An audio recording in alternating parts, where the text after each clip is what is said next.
Another day, another poodle! Poodles! Ang dami kasi nila eh. Yan!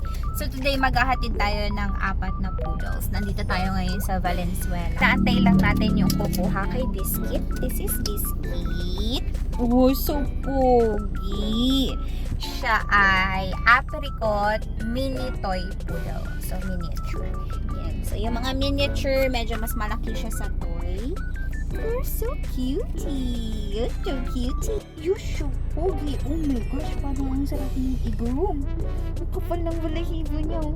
Wow! Sabi ng may-ari, oh, nanganap ko na yung dog na parang mukhang tao. Wow! Tao. So, ang dami niya naging name. Naging Mooney. Naging, ano pa yung isa mong name? Nakalimutan ko pa pinangalan siya. Tapos ngayon, Ziggy. Ziggy lang. Ziggy Ikembot.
To our second rehoming for today.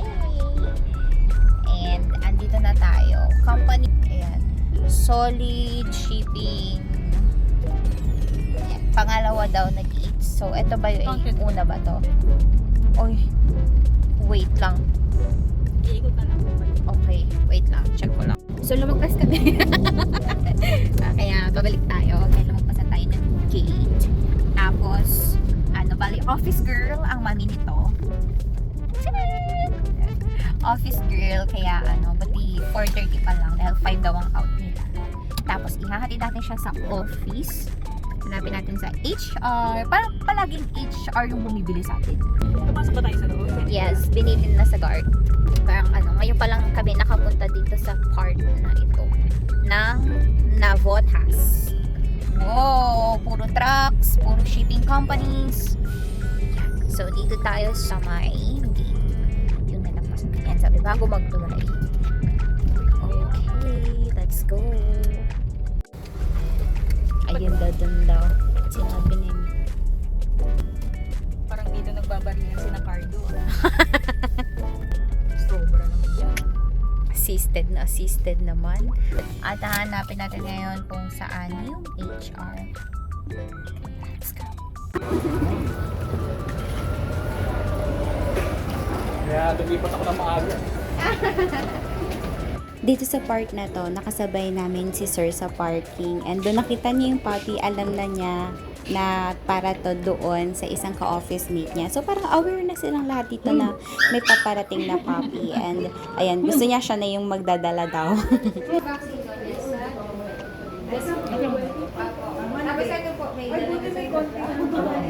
Kumain na rin po siya sa car. Tama na. Okay lang, teacher po. Sige po. Hello po. Ay, sorry. Sino ang cute? Ako o siya? Ayan. Para lagi na tayo. Hi, Kat.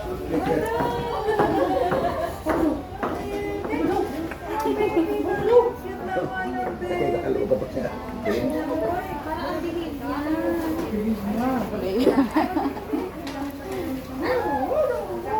Nag-kiss na. Meron na tong ano, no? May vaccine pa to. Ay, kumano na siya.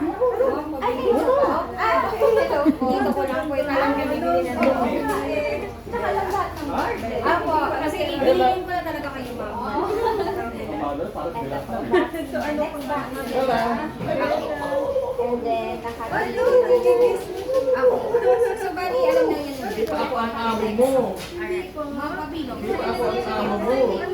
Kumain na siya kanina sa bar. Ay, okay. Thank you, ma'am. Buti hindi na kayo nahirapan sa garda. Nabili nila. Kaya hingay ko na po yung, ano, yung plate number sa para direction para hindi na maraming question. Na ano kasi exit nakalagay. Okay lang yan. Kaya sabi ko dun sa bago mag-apply. Tingnan ko malagay yung ay, thank you.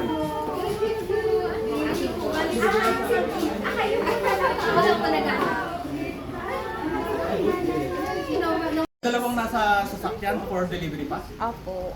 Pampanga pa po. Okay, nahatid na natin yung pangalawang poodle.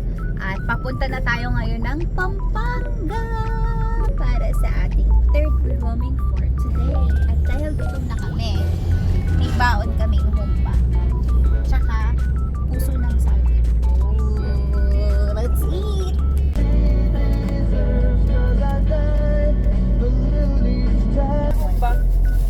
Humba naman. Ako naman magta-try. Sa kanin na hindi panis.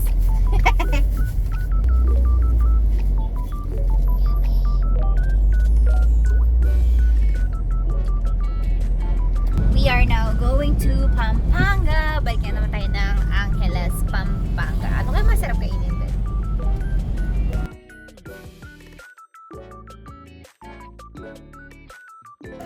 Stop over muna kami dito sa ano na ba to? Pampanga na ata to. Pero dito sa may mga gasoline station sa NLEX. Yan. So, coffee muna ko habang natutulog si Jack. Siyempre. Yay! And we are now here in Angeles, Pampanga. Diba? Feeling ko Cubao na lang siya. We are 13 minutes away. Let's go! Sobrang pogi nitong dadalhin namin sa kanya. Ito naman yung ihahatid namin dito sa Pampanga. Hi, Pogi! Hi, Pogi! Oh. Magkakamukha lang sila nung kaninang hinatid namin sa Valenzuela kasi magkakapatid. Tapos meron pa tayong isa sa Pasig. Kamukha din yan. Yes! Pero ito super curly na. Baby pa lang. Curly na siya. Talagang poodle. Poodle na poodle ang Pogi. Mahiyain. Oh, so Pogi. Oh, so Pogi. Nandito na tayo sa Friendship Plaza, Angeles, Pampanga. Let's go! And dito tayo sa gate 2 kasi sarado na daw yung daan doon sa phase 1. Okay, let's go.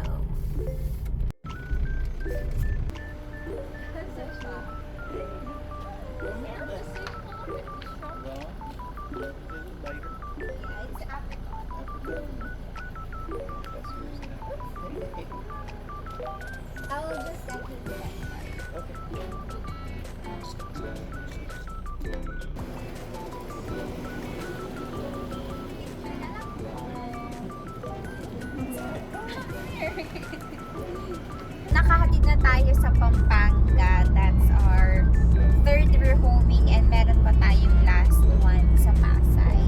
Pero this time, ipapahatid na lang natin kay Kuya Aiken. So, mamaya mamimit niya si Kuya Aiken.